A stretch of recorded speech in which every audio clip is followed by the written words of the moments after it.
You should be using this on residential driveways too. I always look for oil stains when I'm quoting a job. If I see one, I call it out and offer it as an upsell. Doesn't matter if they say yes or no. What matters is that I brought it up. The same thing goes here for any other stain that you might see. Specifically, I'm thinking about rust removal, because here's the deal. If you don't mention it and you finish the job, some customers are going to come out and they're going to be like, yo, you missed a spot.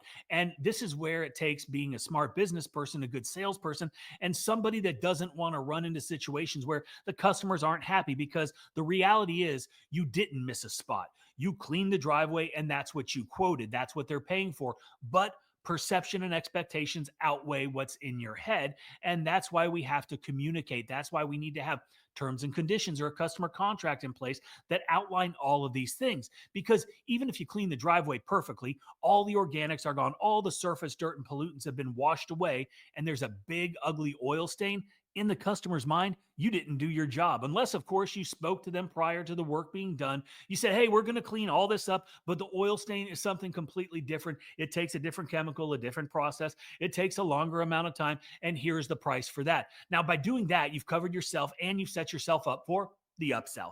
Another little tip, if they opt out of the specialty chemicals and the stain removal, just let them know that the price is now significantly less. But if you have to come back an additional trip, because you've seen it a million times, people get their driveway completely clean. They don't get the oil stain or the rust stain clean. They drive up to the house every single day. Everything looks beautiful and clean except the oil stain. Then they call us back, right?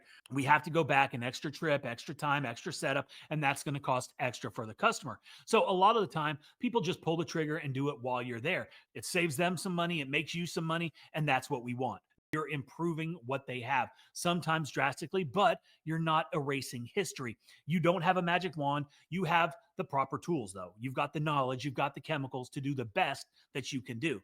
And I've said it a million times, we are not miracle workers, but we are going to make a dramatic impact on the appearance of their property. And there have been some times when we've been able to completely clean the stains. Other times there is still some ghosting. You can see a little bit of it. But this is where setting clear expectations up front is key, right? Don't promise the world and underdeliver. That's going to lead to unhappy customers, trash talking, bad reviews, all the things that we try to avoid. So talk to the customer, let them know what they can expect, and then you won't disappoint and hopefully over deliver in most cases, because people just want their stuff to look better, right? And when you deliver results and you explain things clearly, they trust you, and trust leads to repeat business, referrals, and bigger ticket jobs.